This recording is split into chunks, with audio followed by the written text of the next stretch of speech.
ஓம் Saravanabhava channel வாயிலாக உங்களை சந்திப்பதில் பெருமகிழ்ச்சி அடைகிறேன். இன்றைய பதிவு சுக்கிர பெயர்ச்சி பலன்கள். இந்த சுக்கிர பகவானானது வருகின்ற ஆனி மாதம் 15ஆம் தேதி, அதாவது 29/6/2025 அன்று சுக்கிர பகவான் மேசத்திலிருந்து ரிஷபமனைக்கு பயிற்சியாகிறார். அந்த ரிஷபம் என்பது காலச்சக்கரத்தினுடைய 2வது வீடான, அதாவது தனம், குடும்பம், வாக்குஸ்தானத்தின் அதிபதி தான் அந்த சுக்கிரன். அந்த சுக்கிரன் ஆட்சி பலம் பெற்று வலிமையாக அமரப்போகிறார். ஸோ இது எதுவரைக்கும் இருக்க போகுது அப்படின்னா 25/7/2025 வரை, அதாவது 27 நாட்கள் இந்த சுக்கிரனானது சூரியனுடைய நட்சத்திர சாரத்திலும், சந்திரனுடைய நட்சத்திர சாரத்திலும், செவ்வாயினுடைய நட்சத்திர சாரத்திலும் பயணிக்கப் போகிறார். ஸோ இந்த காலகட்டத்தில் நமக்கு என்ன பலனை கொடுக்க போகிறார் என்பதை டீட்டெயிலாக 12 ராசிகளுக்கும் பார்க்க போகிறோம். அதற்கு முன்னால் நம்முடைய சேனலை ஃபஸ்ட்டு டைம் நீங்கள் பார்ப்பவர்கள் என்றால் மறக்காம சப்ஸ்கிரைப் பண்ணிக்கிங்க. தனுசு ராசி அன்பர்களே, சுக்கிர பெயர்ச்சியால் என்ன பலன், எப்படி இருக்கும்? மூலம் 1, 2, 3, 4 நட்சத்திர பாதங்களையும், பூராடம் 1, 2, 3, 4 நட்சத்திர பாதங்களையும், உத்திராடம் 1 ஆக இந்த 9 நட்சத்திர பாதத்தில் பிறந்தவர்கள் தான் இந்த தனுசு ராசி அன்பர்கள். பொதுவாக தனுசு அப்படின்னாலே குரு நல்லவர்கள், எல்லாத்திலையும் நல்லதாக நினைக்கக்கூடியவர்கள், காலச்சக்கரத்தினுடைய 9வது இடம்ல பாக்கியசாலிகள், அதிர்ஷ்டசாலிகள் அப்படின்னு சொல்லுவேன். அதாவது பாரம்பரிய தன்மையில் இருக்கின்றவர்கள், குருவினுடைய ஆசிகளை பெற்றவர்கள் அப்படின்னு நான் சொல்லுவேன். சுயநலம் இல்லாமல் பொதுநலமாக செயல்படக்கூடிய தன்மை கொண்டவர்கள், ஒரு இலக்கு நிர்ணயித்து விட்டால் அதை அடையக்கூடிய தன்மை கொண்டவர்கள் இந்த தனுசு ராசி என்பர்கள்.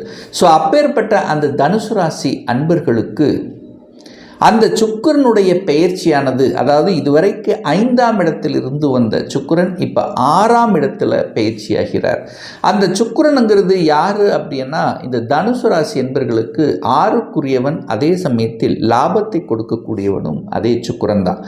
கடன், நோய், எதிர்ப்பு, பகையை கொடுக்கக்கூடியவனும் சுக்கிரன், லாபம், மனமகிழ்ச்சி, சந்தோஷத்தை கொடுக்கக்கூடியவனும் அதே சுக்கிரன் தான்.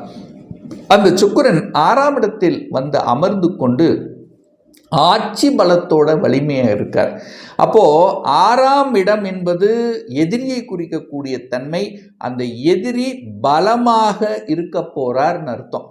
அப்போ உங்கள் எதிரி இருக்காங்க, பலமாக இருக்காங்க, அதற்கு தகுந்த மாதிரி செயல்படணும் அப்படிங்கிறத ஞாபகத்தில் வச்சுக்கோங்க. கடன், நோய், எதிர்ப்பு, பகை, வம்பு, வழக்கு, ஸோ இந்த மாதிரி விஷயத்தில் கொஞ்சம் கவனம், எச்சரிக்கையுடன் செயல்படணும் அப்படிங்கிறத தனுசு ராசி என்பர்கள் மனதில் பதிய வைத்துக் கொள்ளுங்கள். கடன் கிடைக்குமா? கேட்ட இடத்தில் கடன் கிடைக்கும். ஸோ கடன் இல்லை என்று சொல்கிற அளவுக்கு இல்லை, கடன் உண்டு. கடனின் மூலமாக சில ஆதாயங்கள், அனுகூலங்களை பெறக்கூடிய ஒரு காலகட்டமாக அமையும். ஏதோ ஒரு வகையில் கடனை பற்றிய சிந்தனை ஓட்டங்கள் ஓடும். ஏற்கனவே கடன் இருந்துச்சுன்னா அந்த கடனை அடைச்சி விடலாம் அப்படிங்கிற எண்ணங்களை கொடுக்கும். அல்லது இதை அடைச்சிட்டு வேற எதையாவது ஒன்று வாங்கி தன்னுடைய தொழிலை அபிவிருத்தி செய்யலாம் அப்படிங்கிற எண்ணங்களை கொடுக்கும். கடன் வங்கியில் கிடைக்குமா? நிச்சயமா கடன் வங்கியில் கிடைக்கும். அந்த கடனை வைத்து கொண்டு உருப்படியாக சில விஷயங்களை செய்து கொள்ளலாம். சுக்கிரன் அப்படிங்கிறது வீடு, வீட்டுக்கு காரக கிரகம் சுக்கிரன்.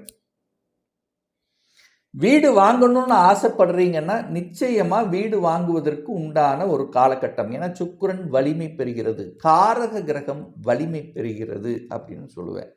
அது 6ஆம் இடத்தில் இருக்கிறதுனால கடனை வாங்கி ஒரு வீட்டை வாங்கக்கூடிய அமைப்பு, சந்தர்ப்பங்களை உருவாக்கும். அப்போ புது வீடு வாங்கக்கூடிய யோகம் இருக்கிறது. வாகனத்துக்கு காரகனும் அதே சுக்கிரன் தான். அந்த சுக்கிரன் பலமாக இருக்கும்போது வாகனங்களை வாங்கி கொள்ளக்கூடிய அமைப்பும் இந்த காலகட்டத்தில் பிரகாசமாக இருக்கிறது. ஸோ வாகனம், வீடு சிறப்பு பெறும். அதே சமயத்தில் லாபாதிபதியும் அதே சுக்கிரன் தான். அப்போ உங்களுக்கு லாபத்தையும் சேர்த்து கொடுக்கணும் அல்லவா?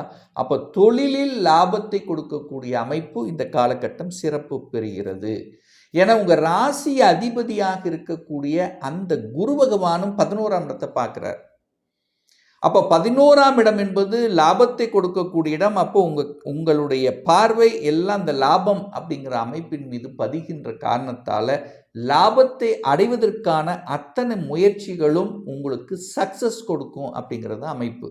அப்போ இந்த காலகட்டத்தில், இந்த சுக்கிர பெயர்ச்சி காலகட்டத்தில் நிச்சயமாக உங்களுக்கு தன பிராப்தம், தன லாபம் கிடைக்கக்கூடிய அமைப்புகள் சிறப்பு பெறுகிறது. நிறைய தனுசு ராசி என்பவர்கள் சொந்த தொழில் ஈடுபடணும் அல்லது புதுசாக எதையாவது செய்யணும் என்கின்ற எண்ண ஓட்டத்தை கொடுத்து அதற்குண்டான அந்த ஸ்ட்ராட்டஜி பிளான் வகுக்கக்கூடிய வாய்ப்புகள், சந்தர்ப்பங்களை உருவாக்கும். ஸோ இந்த காலகட்டத்தில் தான் நாம் இதுவரைக்கும் வேலை பார்த்தது போதும், இனி நம்ம ஒரு சொந்த தொழில் தனியாக எதையாவது ஒன்று பண்ணி நம்ம சாதிக்கணும் அப்படிங்கிற எண்ண உணர்வுகளை கொடுக்கக்கூடிய ஒரு பயிற்சியாக இந்த தனுசுக்கு நிச்சயமாக அமையும்.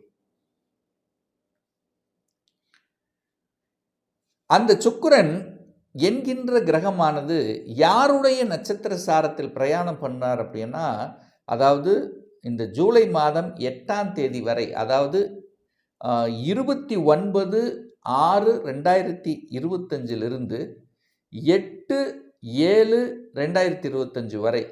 ஸோ இந்த காலகட்டத்தில் சுக்கிர பகவான் சூரியனுடைய நட்சத்திர சாரத்தில் பிரயாணம் பண்ணுறார்.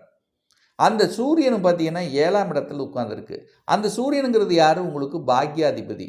அப்போது பாக்யாதிபதியினுடைய நட்சத்திர சாரத்தில் பிரயாணம் பண்ணும்போது நிச்சயமாக உங்களுக்கு ஒரு நல்ல பாக்கியத்தை கொடுக்க காத்து கொண்டிருக்கிறது. ஸோ எந்த பாக்கியத்துக்காக உங்கள் மனசு கவலை கொண்டிருந்ததோ அந்த பாக்கியத்தை அடையக்கூடிய தன்மைங்கிறது சிறப்பு பெறும். குழந்தை பாக்கியத்துக்காக கஷ்டப்பட்டு கொண்டிருந்தவர்கள், குழந்தை உறவுக்காக ரொம்ப நெடுநாளால் ஒரு பிரச்சனையை உருவாக்கி கொண்டிருந்தவர்களுக்கெல்லாம் அந்த பாக்கியம் கிடைப்பதற்கான பேரு இந்த காலகட்டம் சிறப்பு பெறும். ஏன்னா சூரியனோடு அந்த குருவும் இணைந்து உங்கள் ராசியை பார்க்கக்கூடிய ஒரு காலகட்டத்திலும் அந்த 5ஆம் அதிபதியாக இருக்கக்கூடிய அந்த செவ்வாய் பாக்கியஸ்தானத்தில் இருக்கிறதுனால குழந்தை பாக்கியம், ஒரு புது உறவு உங்கள் குடும்பத்துக்குள் வர காத்து கொண்டிருக்கிறது. அதனால் உங்களுக்கு மனமகிழ்ச்சி, சந்தோஷத்தை கொடுக்கக்கூடிய அமைப்பு. அப்போ சுக்கிரன் லாபாஸ்தானத்தின் அதிபதியாகவும் செயல்பட போகிறார். அப்போ மகிழ்ச்சி, சந்தோஷத்தை கொடுக்கக்கூடிய அமைப்பு இருக்கின்ற காரணத்தால் புது உறவு ஒன்று உங்கள் குடும்பத்துக்குள் வரக்கூடிய வாய்ப்புகளை உருவாக்கும். அது காதலாக இருக்கலாம், அல்லது திருமண பந்தமாக இருக்கலாம், அல்லது குழந்தை பேராக இருக்கலாம். ஸோ ஒரு உறவுங்கிறது உங்களுக்கு உங்கள் வீட்டுக்கு, உங்கள் குடும்பத்தில் இணைக்கக்கூடிய நிகழ்வு சாத்தியமாகும். அந்த சுக்கிர பகவான் அதற்கு அப்புறம் பார்த்தீங்கன்னா 8ஆம் தேதியிலிருந்து, அதாவது 8th ஜூலையிலிருந்து 20 ஜூலை வரைக்கும் சந்திரனுடைய நட்சத்திர சாரத்தில் பிரயாணம் பண்ணுறார். 6ஆம் அதிபதி 8ஆம் அதிபதி நட்சத்திர சாரத்தில் பிரயாணம் ஆகுது. ஸோ அந்த காலகட்டத்தில் மட்டும் நீங்கள் கவனமாக, எச்சரிக்கை உணர்வுடன் இருக்க வேண்டும்.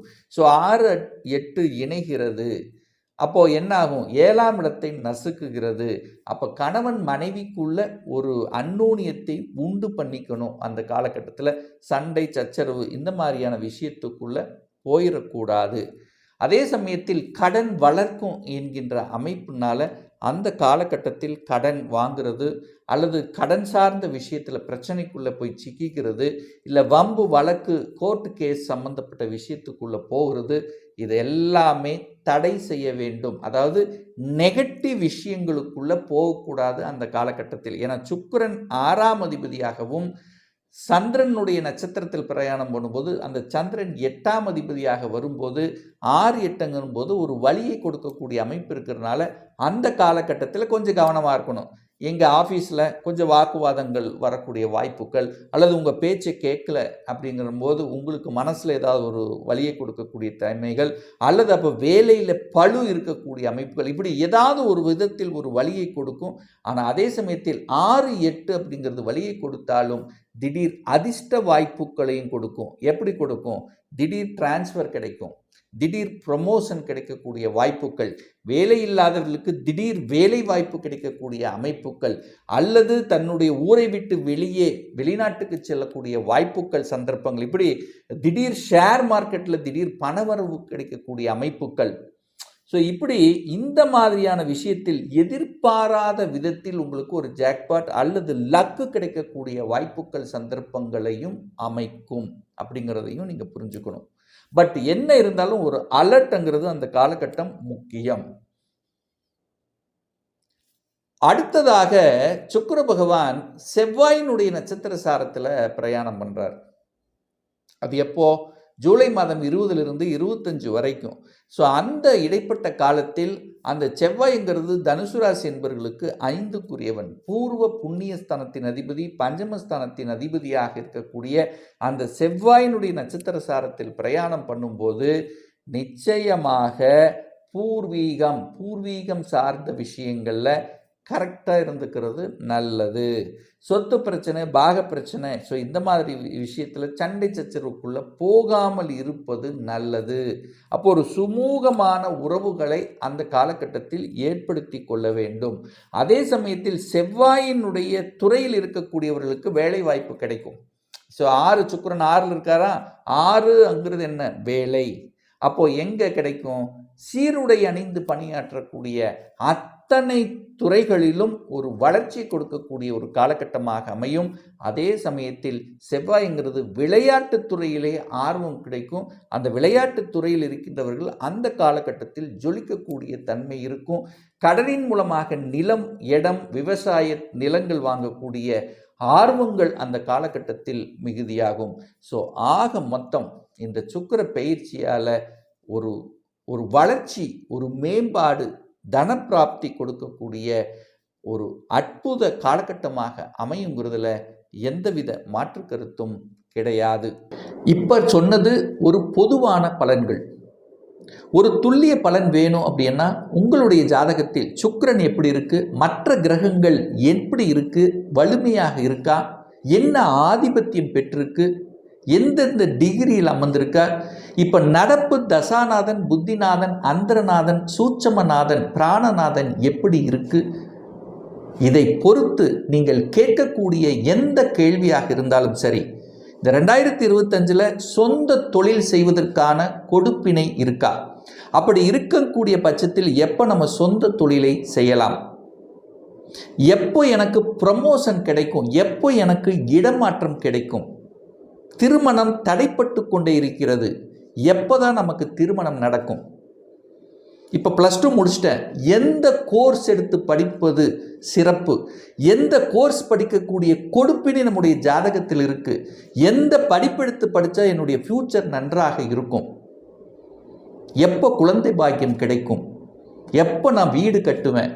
ஸோ இது போன்ற கேள்விகளுக்கு துல்லியமான பதிலை நம்மால் கூற முடியும். ஒரு பர்சனல் கன்சல்டேஷன் எடுத்துக்கணும், ஒரு சுய ஜாதகம் பார்க்கணும் என்று விருப்பமுடைய அன்பர்கள் டிஸ்பிளே தெரியக்கூடிய நம்பருக்கு ஃபோன் கால் மூலியமாகவோ வாட்ஸ்அப் மூலியமாகவோ தொடர்பு கொண்டு நேரடியாகவோ ஆன்லைன் மூலமாகவோ கன்சல்டேஷன் எடுத்துக்கலாம். நம்முடைய அலுவலகம் கோயம்புத்தூரில் அமைந்துள்ளது. அதாவது கோயம்புத்தூரிலிருந்து மேட்டுப்பாளையம் செல்லும் வழியில் வெள்ளக்கிணறு பிரிவு பக்கத்தில் அன்னபூர்ண ஹோட்டலுக்கு அருகில் அமைந்துள்ளது. பிரியர் அப்பாயின்மெண்ட் வாங்கிட்டு நேரடியாக கன்சல்டேஷன் எடுத்துக்கலாம், ஆன்லைன் மூலமாகவும் கன்சல்டேஷன் எடுத்துக்கலாம். இந்த பதிவு ஏதாவது ஒரு ரூபத்தில் உங்களுக்கு யூஸ்ஃபுல்லாக இருக்குங்கிறதுல எந்தவித மாற்று கருத்தும் இல்லை. நம்முடைய சேனலை நீங்கள் ஃபஸ்ட்டு டைம் பார்ப்பவர்கள் என்றால் மறக்காமல் சப்ஸ்கிரைப் பண்ணிக்கிங்க. பக்கத்தில் இருக்கக்கூடிய பெல் பட்டன் மற்றும் ஆல் நோட்டிஃபிகேஷனை கிளிக் பண்ணும்போது நான் போடக்கூடிய அடுத்தடுத்த பதிவுகள் உங்களுடைய நோட்டிஃபிகேஷனில் வந்து சேரும். மீண்டும் ஒரு நல்ல பதிவில் உங்களை சந்திக்கும் வரை உங்களிடமிருந்து விடைபெறுவது உங்கள் அஸ்ட்ராலஜர் டாக்டர் சதீஷ்.